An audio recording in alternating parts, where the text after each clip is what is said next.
Good evening. On behalf of National Gallery of Modern Art, Bengaluru, Ministry of Culture, Government of India, it gives us immense pleasure to welcome you to today's online art appreciation session.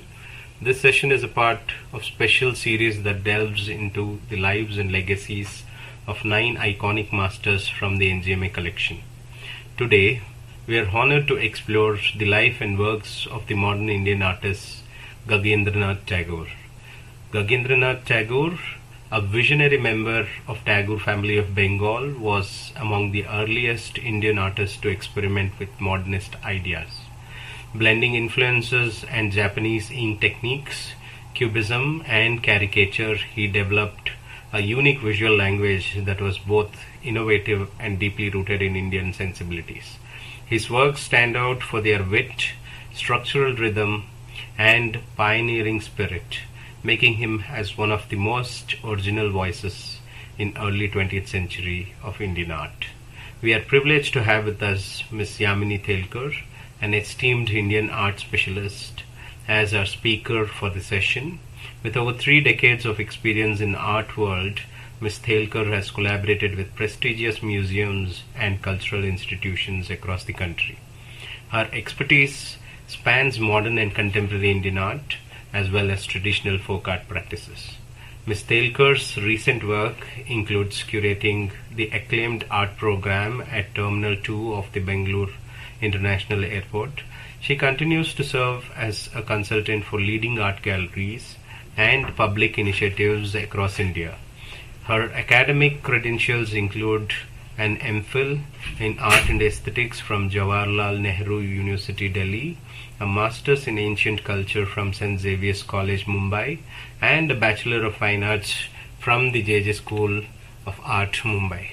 We look forward to an enriching session as Ms. Telkar takes us through the life, philosophy, and artistic journey of Gaganendranath Tagore, whose creative experimentation and modernist outlook left an enduring mark on Indian art. Thank you for joining us, and I request everybody to welcome Ms. Yamini Telkar, and we hope you enjoy this insightful exploration. Ma'am, welcome you for the session, and pleasure again having you here with us on the online session.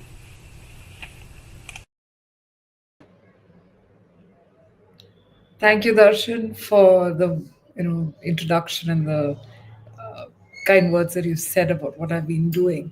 So, welcome everybody once again. And today is the fifth lecture on what we call as the 9 gems or the national art treasures. I think NGMA Bangalore has done a fantastic job by giving me this, opportunity and creating awareness about these 9 artists.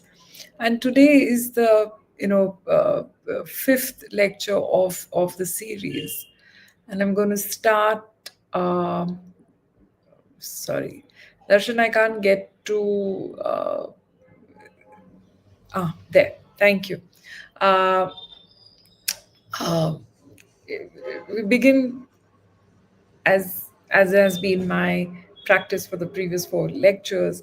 But for those of you who've joined in new today, little definition on what is meant by the national art treasures.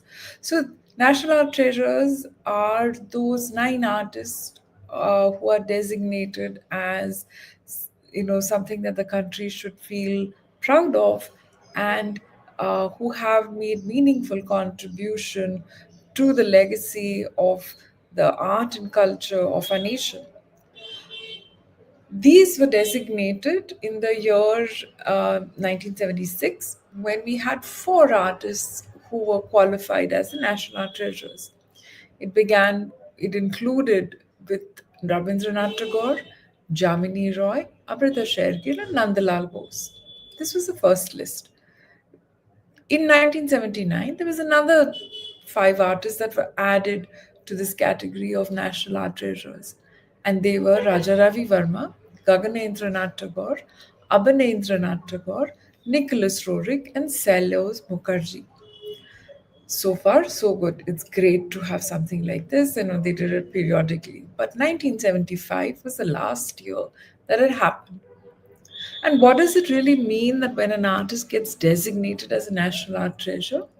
It means that it falls under the purview of the Antiquities and Art Treasures Act, which does not allow for any artwork or any creation by a national art treasure to leave the soil of the country. So it cannot be exported, it cannot be taken out of the country, it has to remain within the country.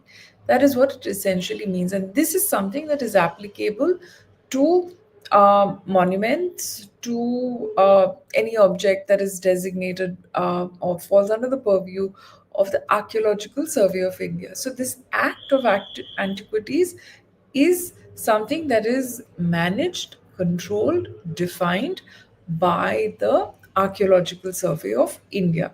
And this is following the mandate of the uh, UNESCO, which identified or created such a law to stop smuggling or loss of important iconic cultural markers of any given nation.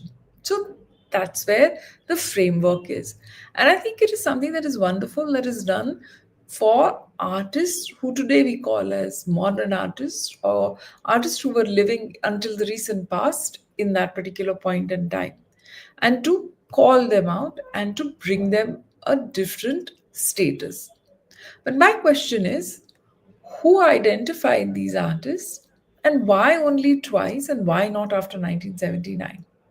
My conjecture, based on the people who were active, it was the Congress government, it was Mrs. Indira Gandhi who was the prime minister. It could be one of these two. Pupul Jaikar, who was her advisor in all matters related to art, culture, folk art, textiles, anything, handlooms, it was her.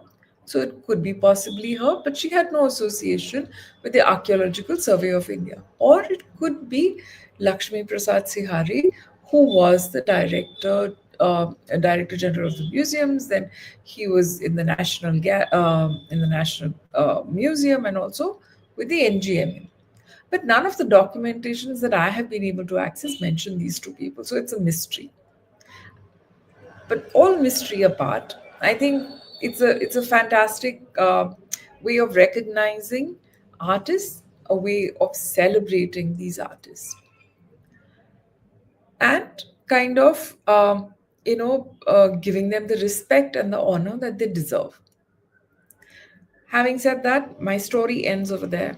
Now let's look at the artist under discussion today, which is Gaganendranath Tagore. Gaganendranath Tagore was Abanendranath Tagore's elder brother. Their uncle was none other than Rabindranath Tagore. And he comes from a very culturally, embedded family where for, for generations, um,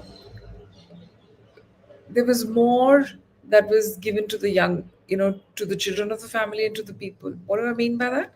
Basically, it was not only about your basic needs, but there was a tendency to look out for others, to be socially conscious, because they come from a privileged background, and it was something that was earned by one of their ancestors. And they were zamindars and also merchants, and they, well traveled people, which obviously translated into many facets. And when it comes to these two, in fact, there were three artists, Rabindranath Tagore, Gaganendranath Tagore, Rabindranath Tagore, who are part of the National Art Treasures. Their sister, Sunaini Devi, she was also an artist who was also recognized nationally, but of course she's not in there in the list. For a family to have four artists who did such commendable work is, very interesting. And I think it was something that was imbibed in the way they were brought up, in the way they were exposed, to life, and not kind of bound by what was expected of them. Each one of them kind of picked up on the artistic journey in a very different manner.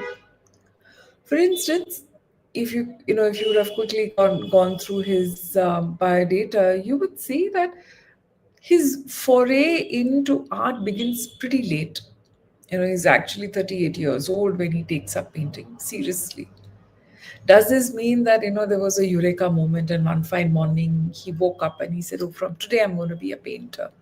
I don't think it was anything, like that. Though we, as art historians and people who look at art and, curators, we like to put a start date and say, "Oh, when did he," the origin of an artist's career is always very interesting, and hence, there's a date that is kind of, it's always a struggle to put a date, especially for Gaganendranath Tagore, because there isn't enough autobiographical material or the then contemporary people writing about him. Anyway, we'll tackle on that later. But the point that I'm trying to make over here is that uh, you know art was not an alien activity for Gaganendranath Tagore. He dabbled in photography. He was extremely well read.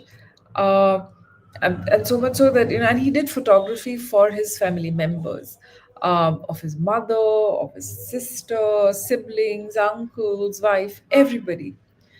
And please remember, we're talking the late 19th century, when camera itself was a novelty and something that was not easily accessible. He had access to that and he utilized it, but his photographs are never seen.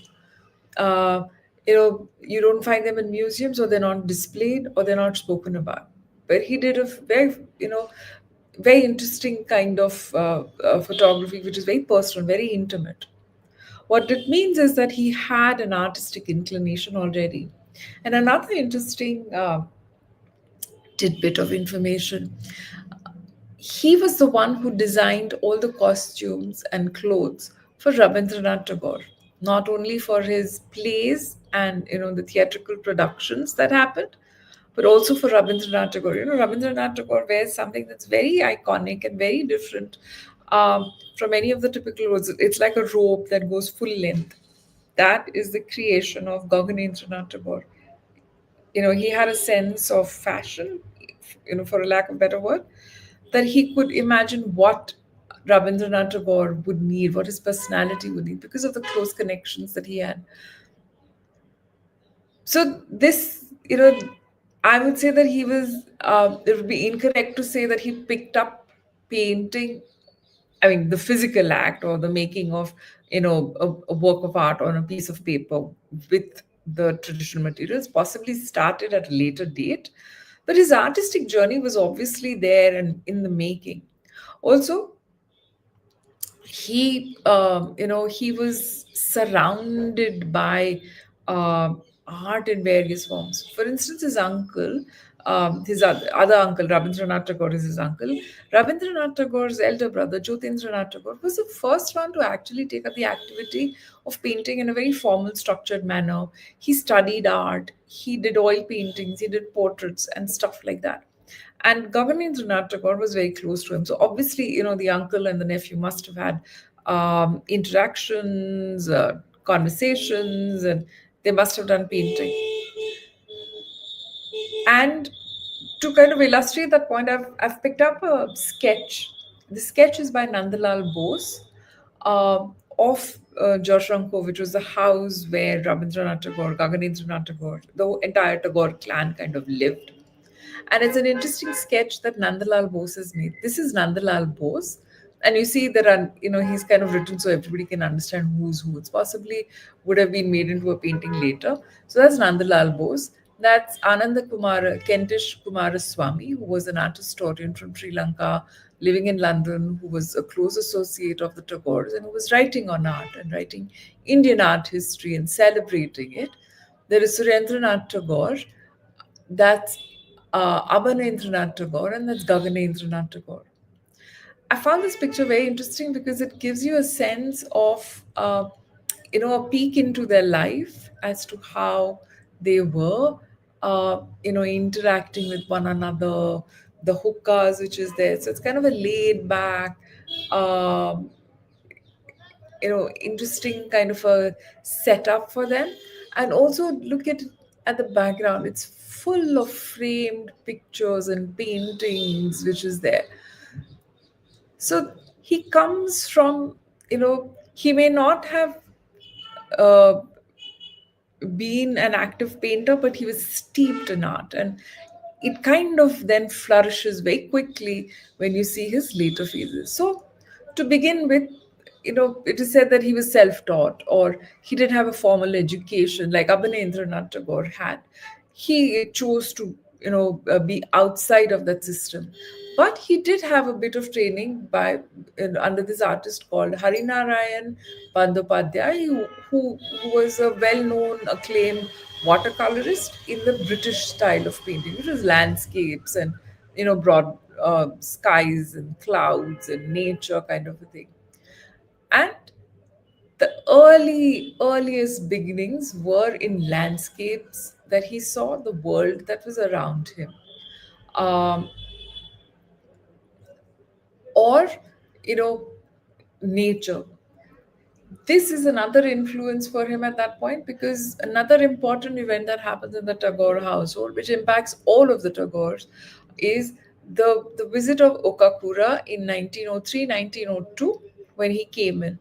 And it is believed that it was Okakura who kind of inspired and guided Gaganendranath Tagore to take up art in earnestness and start painting, because he could see the talent that he had.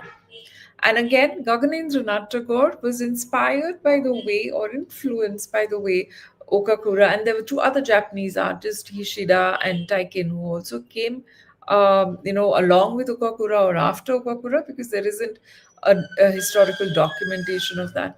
And they lived in Joshonko. They traveled with them, and there were demonstrations and exchanges that happened. And Gaganendranath Tagore is deeply, deeply influenced by the Japanese way of painting, which is not only in terms of the medium, like he uses a lot of black ink in his works, but the way perspective is handled, the way the brush strokes are done.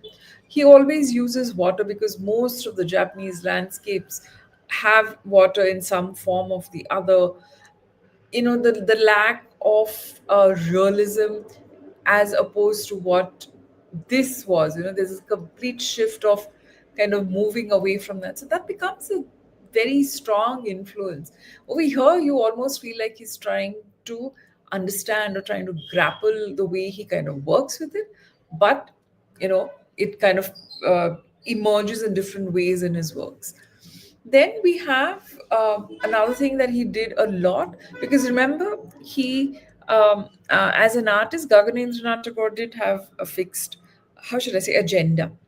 So he would paint things as it inspired him, as it interested him. He did a lot of portraits. He used to always do portraits. He would always sketching people in his household. This here is a lovely, lovely sketch of his wife, and in an interesting way that he uses shadow. It's not really a shadow, but how he uses this black to kind of contrast her features, and the profile that kind of comes in. And remember, these are his early works, or what is ascribed as early works, because they're not dated. So historians over the years have tried to kind of put it down, saying which is early, which is the middle phase, which is there. Then we come to a phase which is identified as this very first onset of phase. And unfortunately, the reason why he turns to art so dramatically, or why it becomes a thing of focus, is around this time. Again, there is no documented date as to when that event takes place. He loses, his elder son passes away, and that is something that shocks him completely. And his family kind of, for him to get out of the shock and to kind of, you know overcome his grief, arrange for him kirtans and satsangs that are happening, and which are, the Tagore family was at one hand Vaishnavs. Chaitanya, Sri Chaitanya is a great source of, how should I say, belief and faith was there. He starts kind of sketching the people who come to do kirtans. He's listening to those stories, and they kind of, mobilize him to take up art and translate it into works rather than anything else. And there's a shift that you see in his works. The landscapes become more, how should I say, more about space. They're not as detailed or particular. Even when he starts doing sketches, there's a sensitivity that comes into his brushwork. Or this one, which is the city around him, they're all very dark, monochromatic. This is again a very interesting dichotomy that we see in Gaganendranath Tagore's works. On one hand, he is monochromatic. There's a very subdued use of color, but when he does use color, it's bold and it's fascinating as to how he manages the whole range of colors which are there. Or even over here, like it's so dark, you can get the feel of an overcast or it's a night sky. But here, what possibly could be gulmohar trees or any other trees, flowering, just the suggestion, and it kind of he makes the whole picture come alive. Or this night scene, again, this is called as the Madan theater, where the focus is not on the particularness of that place, but he's trying to capture the ambience, which is the whole play of light and shade. This is something that keeps on coming through his works and will translate or interpret itself in a very different manner when we come to his later works. Or, these works that he did. Again, these are one of the few works which can be safely positioned or dated as something that he did in 1911. Still very nascent, still very early part of his career as a painter, where these are made for Rabindranath Tagore's autobiography, which is called as Jiban or Jivan Smriti, where Rabindranath Tagore would narrate, instances that he would want illustrated. These are illustrations and called as illustrations and for that particular book. And Gaganendranath Tagore does a phenomenal. I just picked up two examples to show the diversity of style, yet early on as to how he can adapt what is being told to him into work. So this is called the banyan tree in Jorshanku, within the house compound. And on the right side is something that is called the coming of Tutur in the rains. Tutur, I imagine, is a bird. I'm not Bengali, so but I thought again, just few hints of that there's the city, but also the wash which comes down gives you a sense of rain, and this figure over here kind of puts everything into context. And this book was published in 1912, so again, very safe to say this is when he kind of did the paintings. Then we come to the second phase of his career, where where there's a shift that happens. Again, mind you, all these markings or demarcations that I'm talking about are done red post. Say it starts around in the 50s or 60s when people start analyzing him and taking him seriously. Because interestingly enough, when he started painting and when he started showing his works for the first decade, which is, from 1907 or 1905 till right up to the whole decade of the 1910s, he is taken as an amateur painter, somebody who dabbles, because there is so much of variety that everybody can see in what he's doing, and he's not taken seriously. But he is, mind you, kind of, painting in all earnestness. So it is only much later that there is some seriousness that is attributed to his works. And his works are, I think, still understudied, and there's a lot that needs to kind of go into it and to showcase his works and to showcase his evolution as an artist.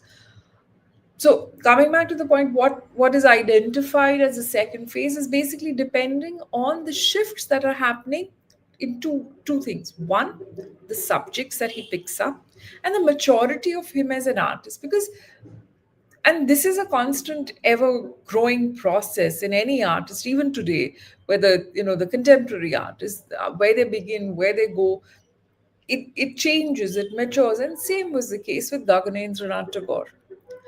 This particular series is or this particular phase of his life is called as the phase when he was completely engrossed or immersed in the life of Sri Chaitanya. Listening to his life story, listening to reading his books, uh, and kind of being completely immersed in it so much so that he even goes to Puri. Puri is the place where Sri Chaitanya spent his later years of life. And, there's a lot more in terms of energy. And he possibly went over there also. And he created a set of 13 paintings, which start from, his kind of following his life when he leaves his home, when he, meets when he meets Vishnu, or how he goes into raptures and ecstasy. The beautiful series of painting. I've got two examples over here. There's this one where, the figure lying prostrate is that of Sri Chaitanya. And it is believed that Sri Chaitanya would get into ecstasy at the mere, sound of Vishnu, or the sound of the Lord. And he would go into raptures. He would, dance, lose sense of his time, space, food, bearings. And then he would kind of completely, be deplete of energy and lie down. This is one of those paintings. And over here you see is the feet of the Lord, feet of Vishnu, which is there. And the beautiful sketches also which he has done to kind of to arrive at this painting. And here I would like to introduce another, trend or another stream that should kind of come in. I mentioned that he was the elder brother of Gaganendranath Tagore, and our previous lecture was on Gaganendranath Tagore, where we spoke about how he was the founder. He initiated this whole movement of revivalism, or revivaling, or going back to the classical Indian miniatures to bring back that way of thinking and painting. This set of series is also something that is, where, or the only instance actually where Gaganendranath Tagore is following that particular thought process for this particular subject. And he does it because there is an alignment with the subject that he wants to paint and what is happening in his life with his brother in Calcutta, because this is also the time when the Swadeshi is kind of taking, root stronger and stronger. So this fits into what is known as the Bengal revivalist school, or the the Oriental way of painting. And one of the few series of paintings that he's actually painted in this particular style. So it becomes that much more important. And interestingly, this particular series was part of an exhibition that was taken to Paris and London in the year 1914. And there was a catalog that was published and listed out the paintings showcased by Gaganendranath Tagore, and they were the 13 paintings of the Sri Chaitanya, which are listed over there. That is how this can be, though it's not signed and dated, you know that these were done before 1914, and possibly after the uh, initial paintings that he did for Jiban Smriti, which was published in 1912. So you have to refer to other sources which are around him to arrive at the dating or the chronology of how he painted, how he moved from one subject to one style to another. Okay, but it's not that he only did this series. There's another series also which is there, which is also of the followers, which he would have seen in front of him, right? As to how the followers are also kind of, or they're known as pilgrim series, where there's dancing.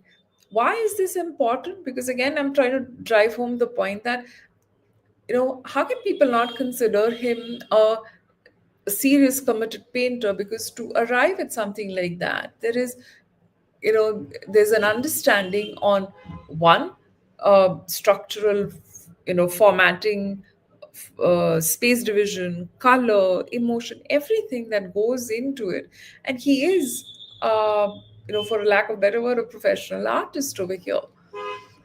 Or there was another series that he dabbled in at that particular time, the Puranic series. This is called Arjun. There are many others which are there, with Sita or with Ram.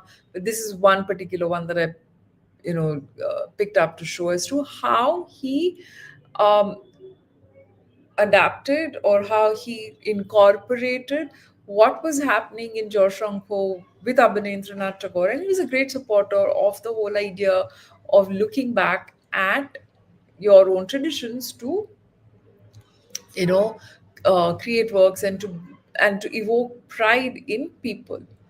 This is another interesting one. Remember, I said there were kirtan cars that were coming in their home.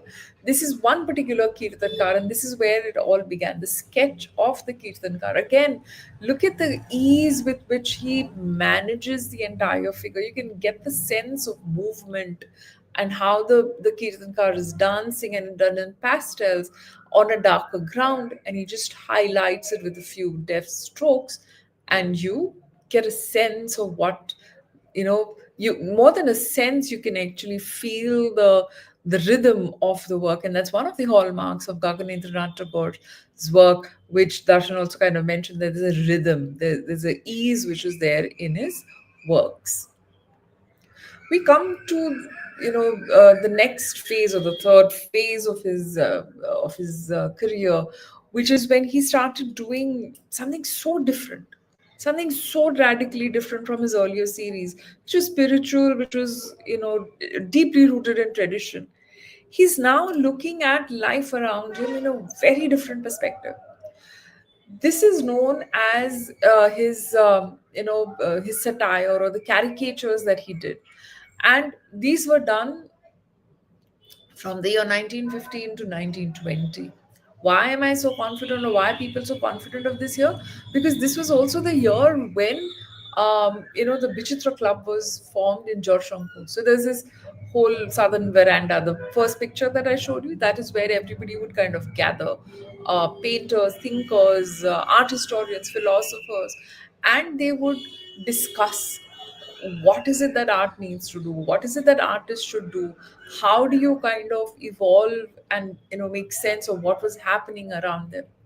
And during that time, there's a shift that happened in Gaganendranath Tagore work. He no longer follows the revivalist style of painting. He stops. Instead, he is making these caricatures, these satirical drawings. These were published in, four different books. The earliest one was 1916 that he did, and they were called, and they had these, and they were phenomenal in his understanding of the society at that time, the depravity of the society, how everybody was kind of behaving in an how should I say, I'll just show you. So this one is particularly called, this one is called the unruly Brahmin, as to how the Brahmin are becoming greedy and they become monstrous and not something to do with spirituality or helping people evolve or take them to a better path, and how they kind of, involved in, they have vices, and, they are engaged or in affairs, and, women and corruption basically that he sees all around him. Or how this desire to imitate the Britishers who are living there, and, the soirees that they have, the dancing, the parties, all of it. He's kind of making them into these books which are being published, so that people can kind of, realize that where is the society going, what is really happening. So at one end, in the Bichitra Club, you had Abhinendranath Tagore, Ananda Kumar Swami, EB Howell, all of them sitting around and talking about using revival and using art in a very different manner. And you had Gaganendranath Tagore wanting to do the same things but in a very different manner. He's completely withdrawn from what was considered to be the way to do things, and he chooses to do it in a very different manner. And after doing those four books, he stops.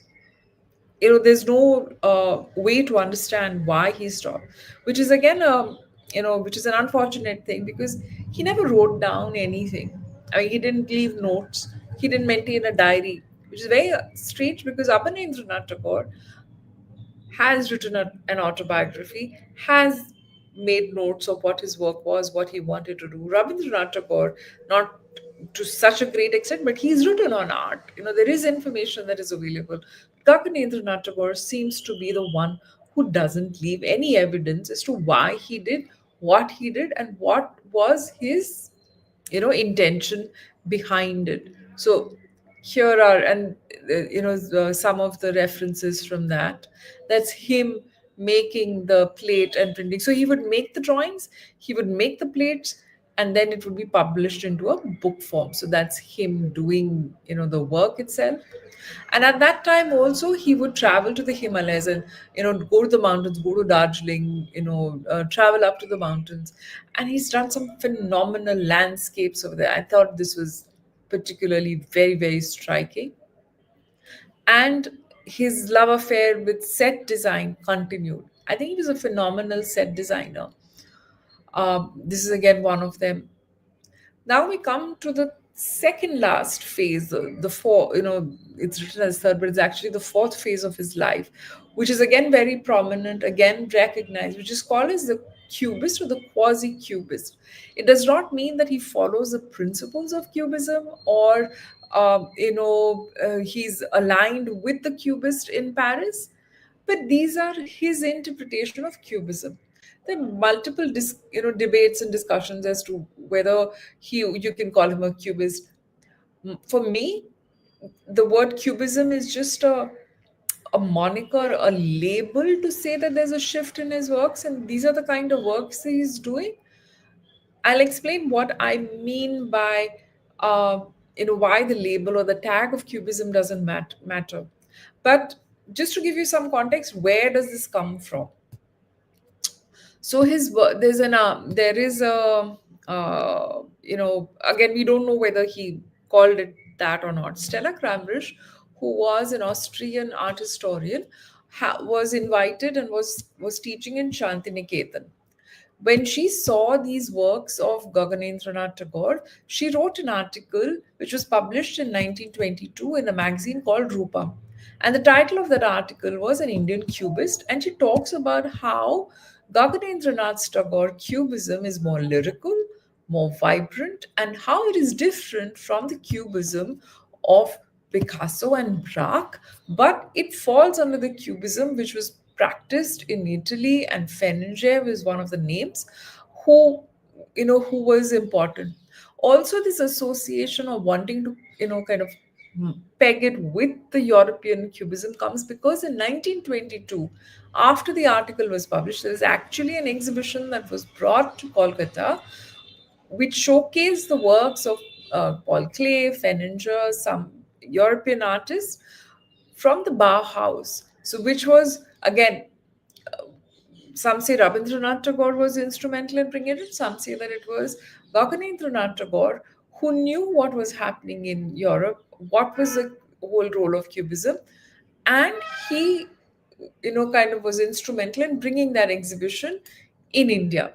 And hence, this whole thing of saying that, oh, these are cubistic works, he's just kind of blatantly picking them up. But if you look at each of the subjects of the paintings that he's done and how he does it, you'll understand that there is a difference in what he is trying to do with his works.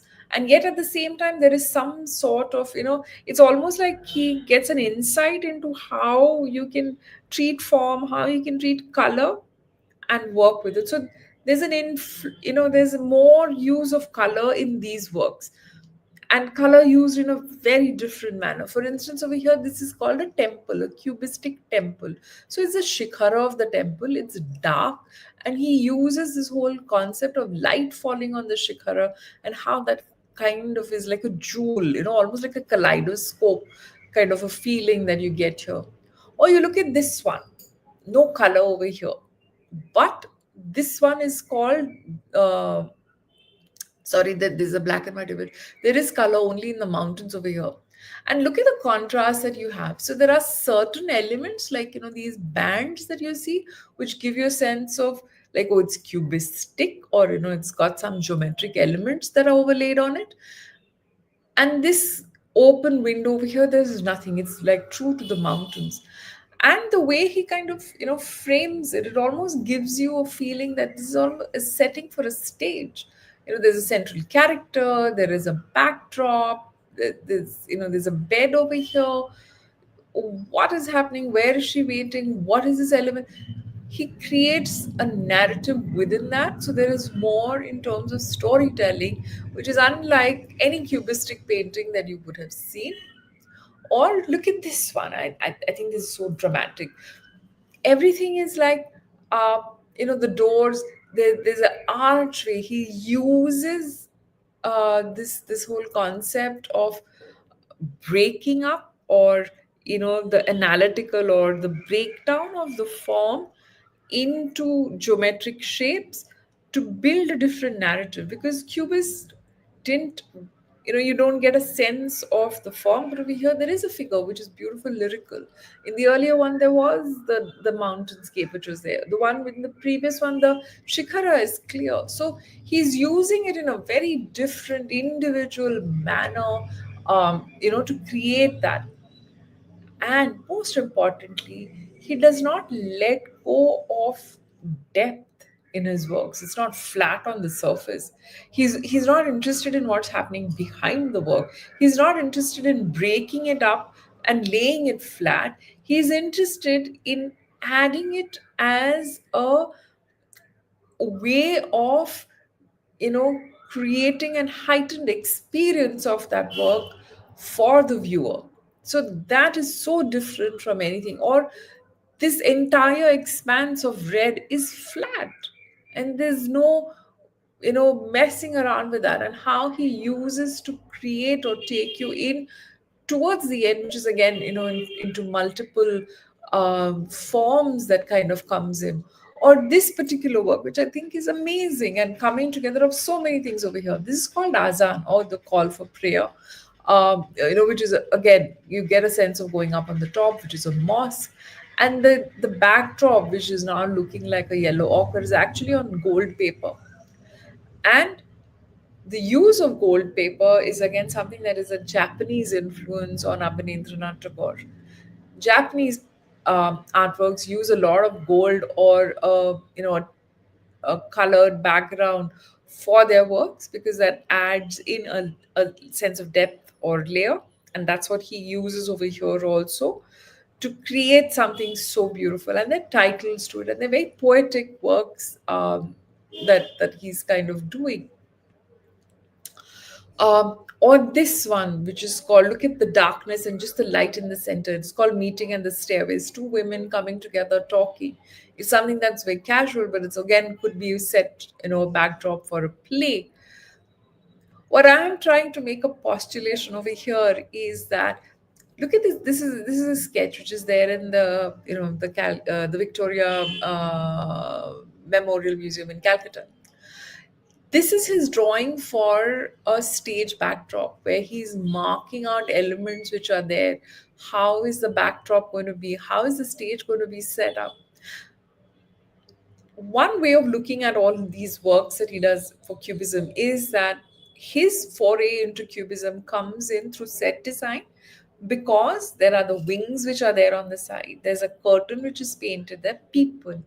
And the most important element, which gives you a sense of drama, is light, because the entire theater is in darkness and the lights are only on the stage.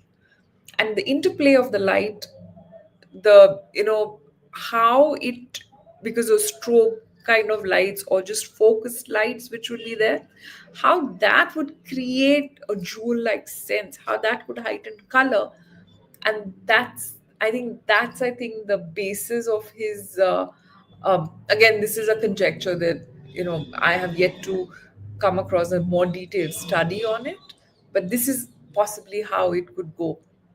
And then we come to the last phase, or the phase of his his career, and what he did and how he did, uh, which is symbolism, for a lack of better word. But it's not the symbolism as an art historical term, but he started doing works which are not necessarily directly decipherable. They become more mysterious, they become more they kind of make you think, what is this? Is this a stage? Is this a house? What is happening over here?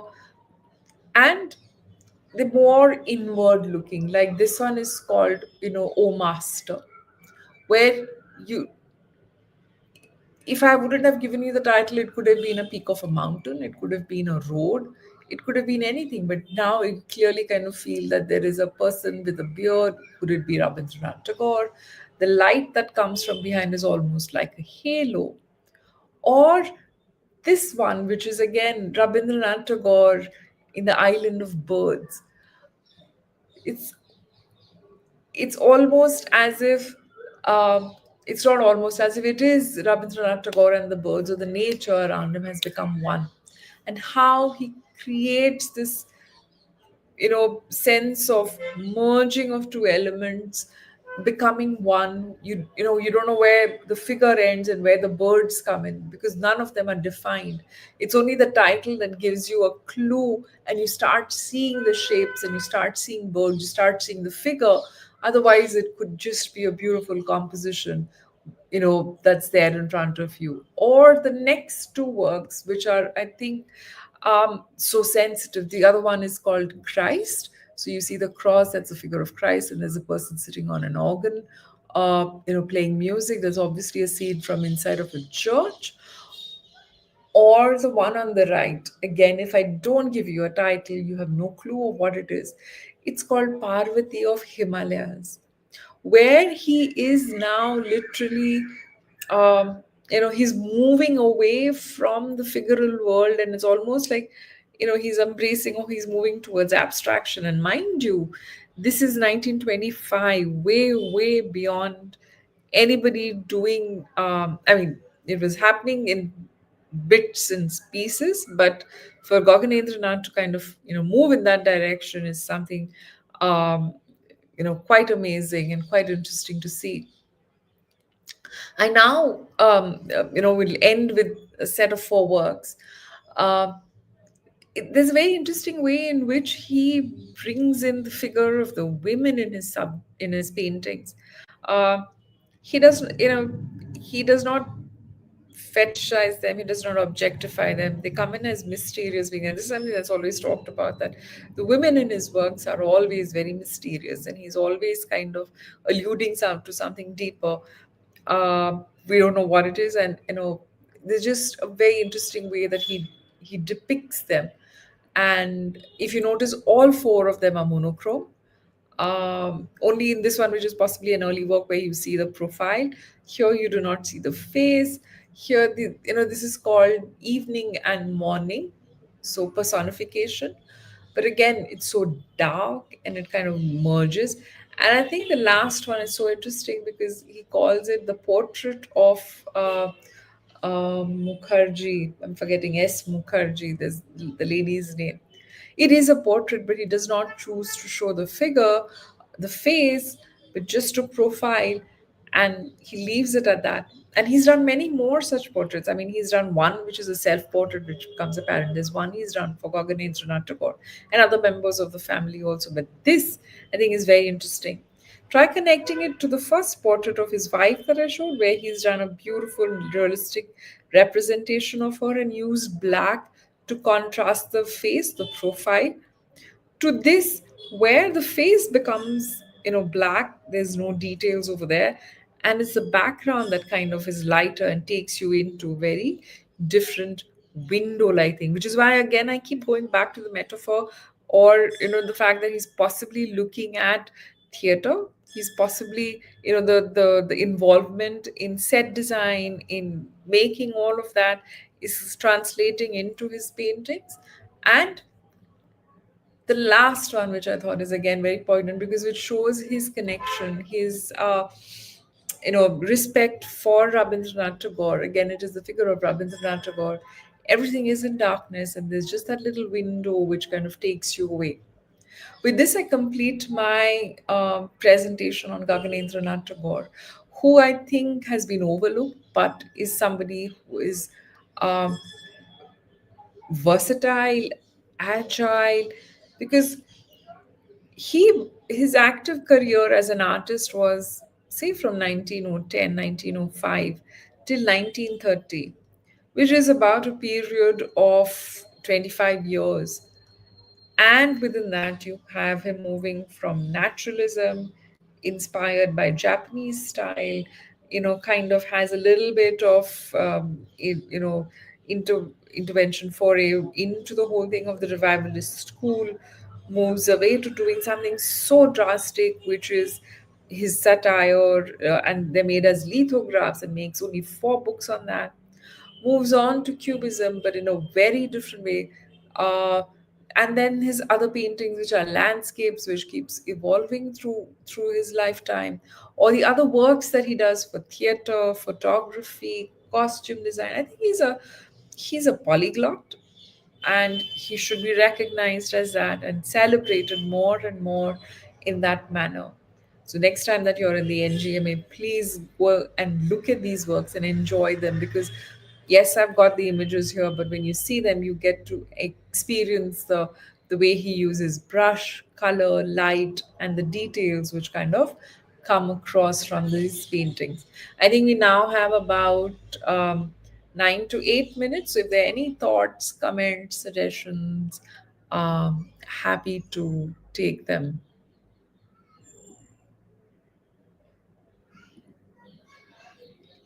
Darshan?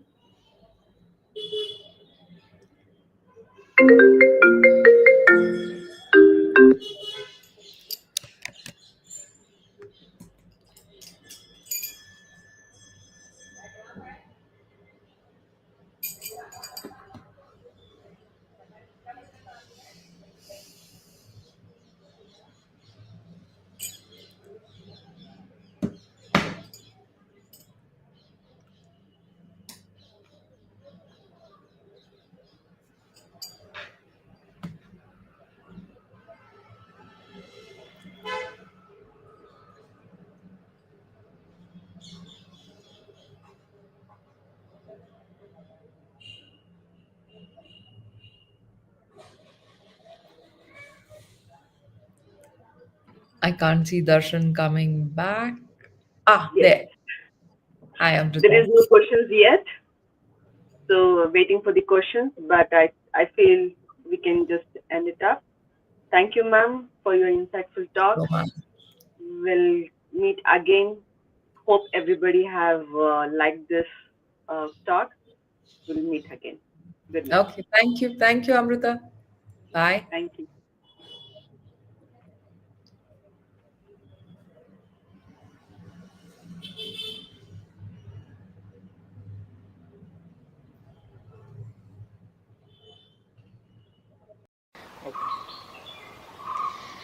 Hi.